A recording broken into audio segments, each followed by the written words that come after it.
Wengenzeka kwethu ngethemba ukuthi uyaphila kuzonke iy'ndawo la kuzofinywa khona le video igama lami ngumsizi aka Nkosikazi noma uqala nge-channel qinisekisa uliqinisekise subscribe uzowathola zonke izinto engiyiphostayo kuyona-ke le channel. Wengenzeka kwethu ziyaqina izinsolo zokuthi-ke uNgelo V azange kuthanda ukuwina kwensizwa-ke uKhuzani umfokampungose. Lokho kushiwo ngabalandeli abaningi ey'nkundleni zokuxhumana. Omunye wabalandeli baKhuzani ozibhalele-ke ekhasini lenkosi o-admin noma kozibhalela ekhasini lethu uphawule kanje.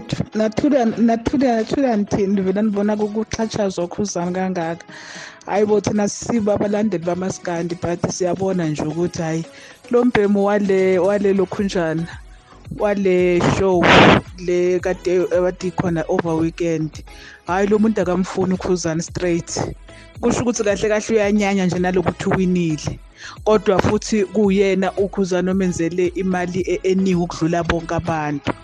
Hayi bo admin abanjani kanti abathula izimo zibheda kanti akusukuthi ngiqapha isimo admin. Hayi yazi lo mfana bamdlela umona. Lo mfana u-powerful kakhulu inkinga yakhe and u-achieve kakhulu manje yabona. Thenga imoto za1,000,000 futhi angeke ngiphike mangathi uyithenge na cash. Lo mfana unengqondo.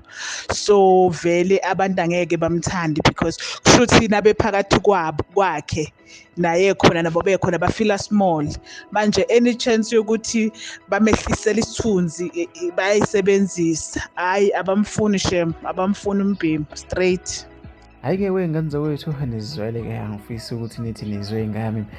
Sike sabona nensizwa-ke uThibela umfokampungose ephosta lapha ey'nkundleni zokuxhumana ekhalaza-ke ngoNgelo V ekubonakala ngathi-ke unumber 1 akambongeli-ke kakhulu kunalokho-ke ududuza-ke unumber 2. Kusho-ke uThibela wengenzeka kwethu mina sengiphuma kanje ngifisa ukuthi ngizwe uvo lakho umbono wakho ahlangapha kwi-comment section.